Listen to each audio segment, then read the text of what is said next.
So I say, well, everyone's not creative, and everybody goes, oh, that's terrible. It's like, it's not so terrible. It's not self-evident that you would curse someone with high levels of creativity. You know, you hear very frequently people say things like everyone's creative. It's like, that's wrong, okay? It's wrong. It's just as wrong as saying that everyone's extroverted. First of all, you have to be pretty damn smart to be creative, because otherwise you're just going to get to where other people have already got, and that's not creative by definition.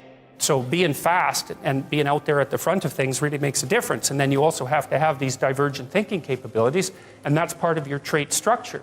And creative people are really different than non-creative people, you know, partly because, for example, they're highly motivated to do creative things and to experience novelty and to chase down aesthetic experiences and to attend movies and to read fiction and to go to museums and to enjoy poetry and to enjoy music that's not conventional music, for example.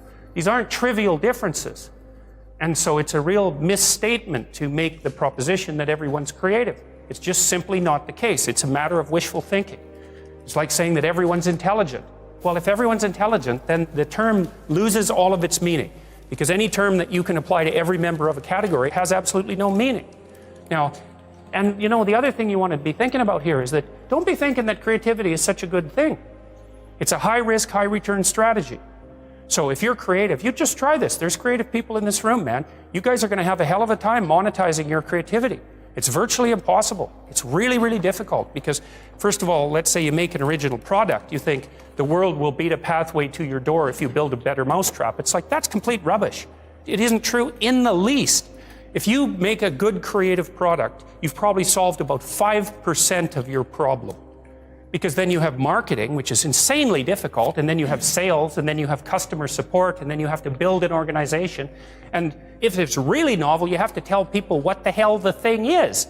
No one knows what that is, and that's a real problem. If you write a book, well, then you have the problem that another million people have also written a book. But if you produce something that's completely new and doesn't have a category, people can't search for it online. How are they going to find it?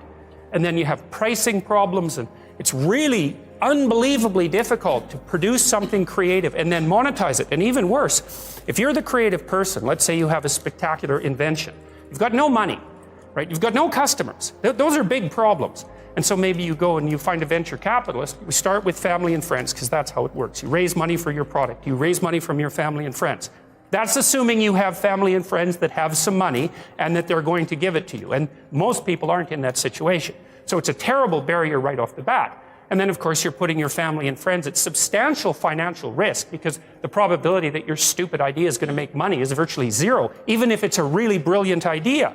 And so then let's say, well, you get past family and friends and you get venture capitalists involved, because that's often the next step. There's steps in building a business. Family and friends, angel investor, that's some rich guy that you've happened to meet, some man or some way who's into this sort of thing and is willing to provide you with some money to get your product off the ground. Well, how much of your product is that person going to take? Well, most of it. Most of it. And no wonder, because, you know, you don't have any money. How are you going to bargain for control over your product? He'll just say, well, do you want the money or not? And if your answer is no, then he'll go and do something else with his money. It's not like there's no shortage of things that you can do with your money. There's a million things you can do with it. So you're not in a great bargaining position. And then if you get venture capitalists involved, they'll take another big chunk, and maybe if they're not very straight with you, they'll just throw you out, because maybe by that point in the company's development, you're nothing but a pain in the neck, because what do you know about marketing and sales and customer service and building an organization and running a business? Like, you don't have a clue, so why do they need you? So even if you're successful at generating a new idea and you put it into a business, the probability that you, as the originator of the idea, are going to make some money from it is very, very low. So don't be thinking that creativity is something you would want to curse yourself with. Now, you know, it's not all bad, because it opens up avenues of experience for creative people that aren't available to people who aren't creative. But it definitely is a high-risk, high-return strategy. You know, so the overwhelming probability is that you will fail. But a small proportion of creative people succeed spectacularly. And so it's like a lottery in some sense. You're probably going to lose. But if you don't lose, you could win big. And that keeps a lot of creative people going. But also, they don't really have much choice in it, because if you're a creative person, you're like a fruit tree that's bearing fruit. You can suppress it, but it's very bad for you. You know, the creative people I've worked with is if they're not creative, they're miserable, so they have to do it. You know, there's real joy and pleasure in it and psychological utility, but it's certainly not a conservative strategy for moving forward through life. And, you know, whenever I talk to people who are creative, and you guys should listen to this because I know what I'm talking about. If you happen to be creative, if you're a songwriter or another kind of musician or an artist or any of the other number of things that you might be, find a way to make money and then practice your craft on the side, because you will starve to death otherwise. Now, for some of you, that won't be true, but it's a tiny minority. Your best bet is to find a job that will keep body and soul together and parse off some time that you can pursue your creative thing, because then, well, as a long-term strategy, a medium to long-term strategy, it's a better one.